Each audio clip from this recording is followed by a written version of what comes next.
સાંભળનાર કથાનો ત્રીજો અધ્યાય કહું છું. ત્રીજો અધ્યાય તમે લોકો ધ્યાન થકી સાંભળજો.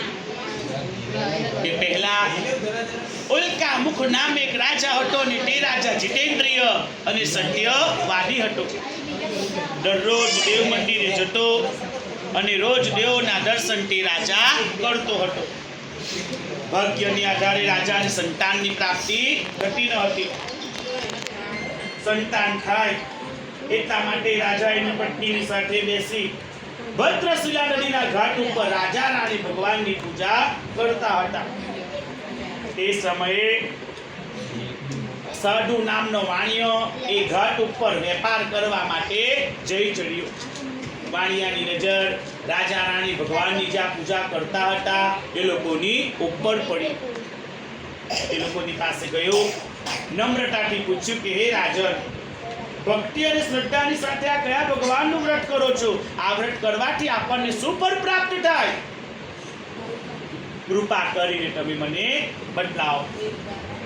રાજા બોલ્યો કે મને સંતાન નથી. અત્યંત તેજસ્વી આ વ્રત ભગવાન વિષ્ણુનું છે અને આ ઘાટ ઉપર મારી પત્નીને સાથે બેસાડી આ ઘાટ ઉપર આ વ્રત અમે કરી રહ્યા છે. તરત જ વાણીઓ આગળથી બોલ્યો કે તો પછી વ્રતની વિધિ મને પણ બતલાવો, કારણ કે મારા ઘરે પણ સંતાન નથી. જો આ વ્રત કરવાથી સંતાનની પ્રાપ્તિ થાય તો વ્રત મારે અવશ્ય કરવું છે. વ્રતની વિધિ વાણીએ જાણી લીધી. આનંદ પામ્યો. ઘરે ગયો. ઘરે જઈ વાણીએ પત્ની લીલાવતીને કહ્યું કે જ્યારે આપણા ઘરે સંતાનનો જન્મ થશે ત્યારે યાદ રાખીને આ ભગવાનનું વ્રત આપણે અવશ્ય પૂરું કરીશું. વાણિયાની પત્ની લીલાવતી ભગવાન ઉપર, ધર્મ ઉપર વિશ્વાસ રાખીને બેઠેલી હતી. ભગવાનની કૃપા થઈ વાણિયાની પત્ની લીલાવતી ગર્ભવતી થઈ. 10 માસ થતા લીલાવતીએ એક સુંદર દીકરીને જન્મ આપ્યો. શુક્લ પક્ષમાં જેમ ચંદ્રમાં દેખાય તેવી તે દેખાવા માંડી. વાણીએ તેની દીકરીનું નામ રાખ્યું કલાવતી. દીકરી કન્યા કલાવતીનો જન્મ થયો અને દિવસો વીત્યા. હે સ્વામી, આપણા ઘરે દીકરીનો જન્મ થઈ ચૂક્યો છે, પણ હજુ સુધી લીધેલી ભગવાનની પૂજા આપણે કેમ કરતા નથી? વાણીઓ બોલ્યો કે વાલી, હમણાં તો વેપારમાં ઘણી તેજી ચાલી રહેલી છે, પૂજા કરવાનો હમણાં સમય નથી, પણ જ્યારે લગ્ન કરીશું, આપણા ઘરે શુભ પ્રસંગ આવશે ત્યારે યાદ રાખીને ભગવાનનું વ્રત લગ્નના પ્રસંગે પૂરું કરીશું.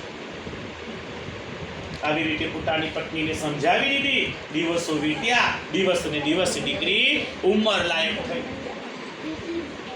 માતા પિતાએ વિચાર કર્યો કે આપણી દીકરી ઉંમર લાયક થઈ, એમના માટે યોગ્ય મુહૂર્ત શોધી લાવી આપણે એના વિવાહ કરાવી નાખીએ. વાણિયાએ તો દીકરી કન્યા કલાવતીના વિવાહ એક સુંદર યુવાન વાણિયા પુત્રની સાથે કરાવી નાખ્યા. દીકરીના વિવાહ પણ થઈ ગયા, પણ લીધેલો જે વ્રતનો સંકલ્પ હતો એ સંકલ્પ વિવાહના સમય પણ વાણીઓ કરવાનું ભૂલી ગયો. ભગવાન સત્યનારાયણ તેના ઉપર કોપાયમાન થયા. ભગવાને શ્રાપ લાખ્યો કે તારા ઉપર ભયંકર મોટામાં મોટું દુઃખ હવે આવી પડ્યું. ભગવાનનું દશાચક્ર વાણિયાની ઉપર શરૂ થઈ ગયું. દરિદ્રપણું ખૂબ આવ્યું અને દુઃખોથી તે ઘેરાઈ ગયું. દરિદ્રપણું ખૂબ આવ્યું. બંને સસરા જમાઈ વેપાર કરવા માટે દરિયાના ઘાટની ઉપર પહોંચ્યા, પણ ત્યાં તો ભગવાનનો શ્રાપ એ લોકોની પાછળ ને પાછળ પડેલો હતો. તેઓ જે દરિયાના ઘાટ ઉપર બેસીને વેપાર કરતા હતા તે ઘાટનું સંચાલન ચંદ્રકેતુ રાજા ચલાવી રહ્યો હતો. ભગવાને એવી લીલા કરી કે તે ચંદ્રકેતુ રાજાનું ધન ભગવાને ચોરો પાસે ચોરાવ્યું અને ચોર લોકો ભક્તા જ્યાં વાણિયા બેઠા હતા એ લોકોની જગ્યાની ઉપર નાખી દીધું. જે કઈ આ લીલા થઈ એ લીલા તો ભગવાન સત્યનારાયણની હતી. કોઈએ પણ તેમનું કેવું સાંભળ્યું નહીં. હટ કરી નાખી, બેડીઓ પહેરાવી બંનેને જેલની અંદર પૂરી દીધા. બીજી તરફ ભગવાનનો શ્રાપ વાણિયાની પત્ની લીલાવતીને નડ્યો. દીકરી કન્યા કલાવતીને પણ નડ્યો. ગરીબી, રોગ અને ચિંતાથી બાવરી બની ગયેલી ભૂખ તરસની ચિંતામાં લોકોને ત્યાં ભીખ માંગવા માટે ભટકવા લાગી. કન્યા કલાવતીથી ભૂખ સહન ન થઈ.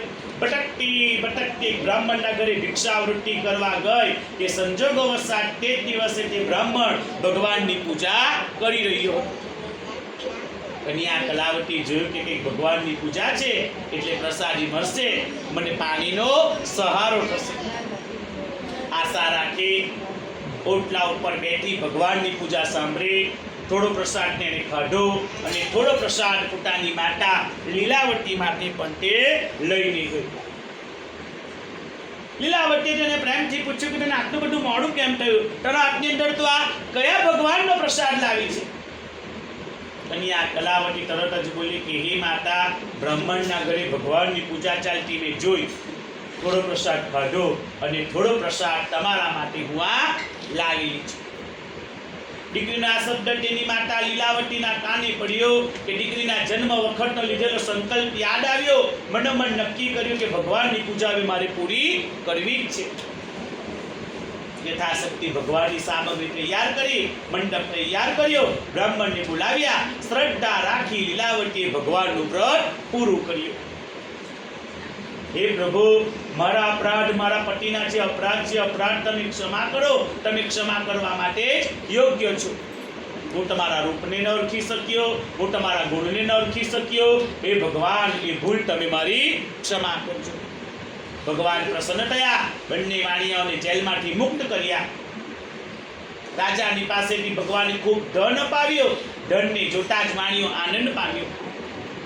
આનંદ પામતા પામતા બધું ધન નાવડીની અંદર ભરી લીધો અને ધનવાળી નાવડીઓ પોતાના કિનારાની બાજુ હંકારવા લાગ્યા. અહીંયા ભગવાનના નામનો ત્રીજો અધ્યાય સમાપ્ત થયો.